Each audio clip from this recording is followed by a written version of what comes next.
Let the path push you like a broken branch in a river's current. Bite this sandwich. Nah, I'm good, man. If you don't bite this sandwich.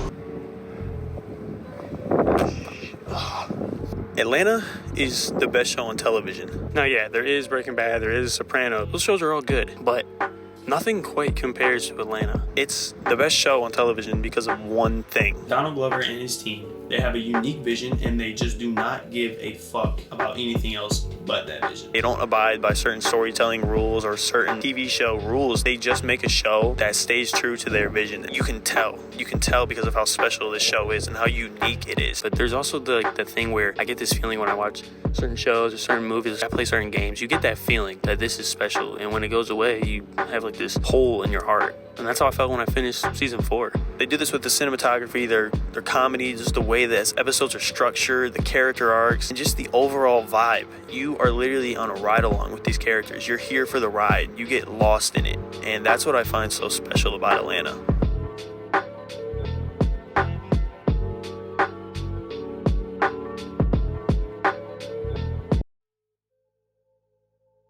Now let's just start with some of the small things, man. Like, I mean, they're not small, they're pretty big, but the comedy, dude. Comedy is so top notch in this show, man. Just the little shit, like I'm about to throw a clip. Future Jacob, throw up a clip. Hey, man. Oh, hey, what's up, man? Nigga, we need to talk. You can't lie. That shit is fucking hilarious. Like, dude, I don't know why that got me so much, but it's just little nuanced shit. Isn't really like set up, punchline. You just listen to them talk and listen to them have this banter, and it just works so fucking well. It's the same thing with like kind of the setups and the payoffs of this show. You'll have something introduced in the beginning, and then they'll have this big climatic thing at the end just for comedy. Like in season 4, they introduce this character, and you're kind of like wondering what he's here for and like what's going on. They set him up to have this like really big moment, and it's just... All I need is one opportunity. And I'm gonna be prepared for when that moment comes. Just have faith. Hey, yo, my life's like a movie, my eyes are like a Uzi, jacuzzi. Get the fuck out of the way!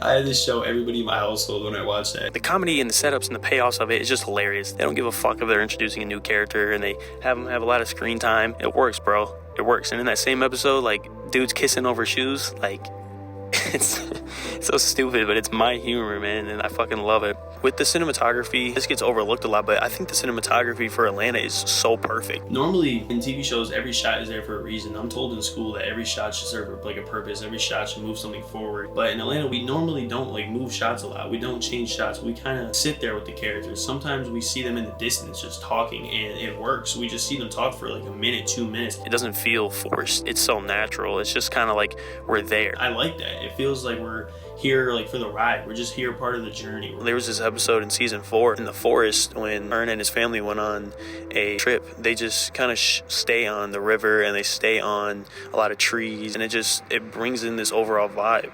And sure, it doesn't move the story along and it doesn't do anything structurally, but it sets the tone, it sets the vibe, it sets the feeling of what the show is supposed to be and what the episode is here to do. That's kind of why I love the show so much, and I feel like that's why it's special. It's not done in a way that most TV shows would handle plot and characters. Having things be in the show in order to build a world and a message and a vision, even though it doesn't advance things, even though it doesn't advance the plot or advance character developments. You're on a ride with these characters, like you're on a ride along with these guys. Anything can happen at any time. The episode where Paperboy just wants a haircut, random shit keeps happening with Bibby, and the episode is so fucking funny. It doesn't even like build upon character arcs. It doesn't really like build upon Paperboy's character. Most episodes, they don't move forward like how a plot would. Sometimes dialogue goes on for a while and it's just characters having like banter and talking, and I think it works perfectly. I think the feeling of just being there and just watching these characters live and interact with each other works great. I don't care that it doesn't push anything forward. It works. It builds the overall vision of the world and the vision of the show. It doesn't feel out of place. It just feels like it was meant to be there. And that's what that shit does so well. They just have a vision. They have like a world that they want to create, and they don't give a fuck. They don't give a fuck if we linger with characters too long. They don't care if characters take up too much screen time just for a joke. They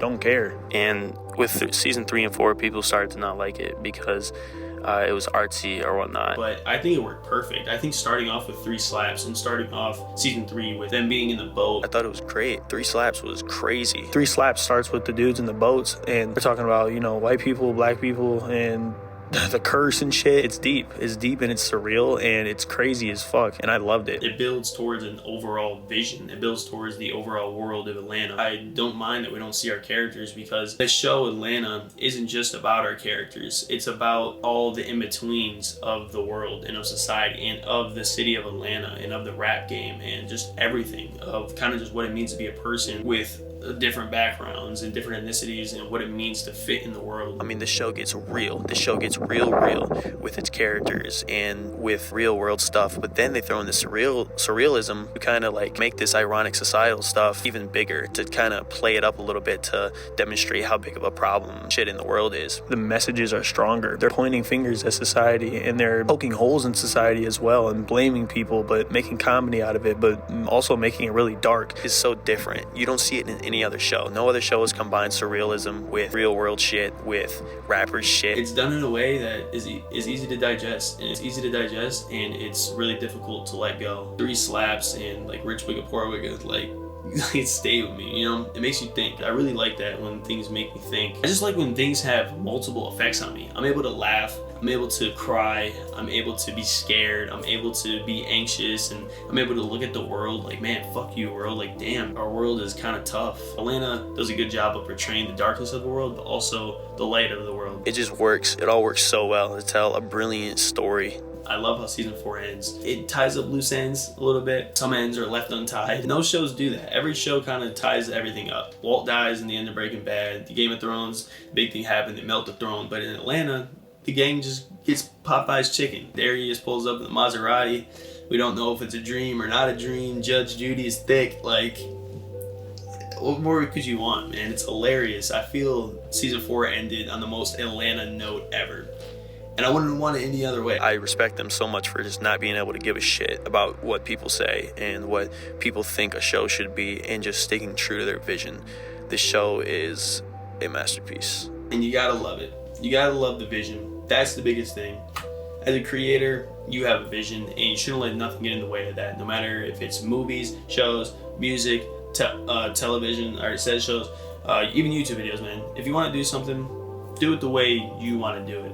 Create what you want. That is the biggest thing you can do as a creator. But yeah, again, I'm just ranting. I have points that I'm supposed to get to. I feel like I missed a lot, but if you got something from that, that is awesome. I appreciate you. If you stuck around to the end of the video, make sure you hit that like button and subscribe to your boy. I mean that ironically, but I would also appreciate it if you did do those things. Yeah, thank you. Again, if you got something from this, cool. Thank you for the love in the last video. And until the next one, I've been your boy, Johnny Sins. Appreciate it.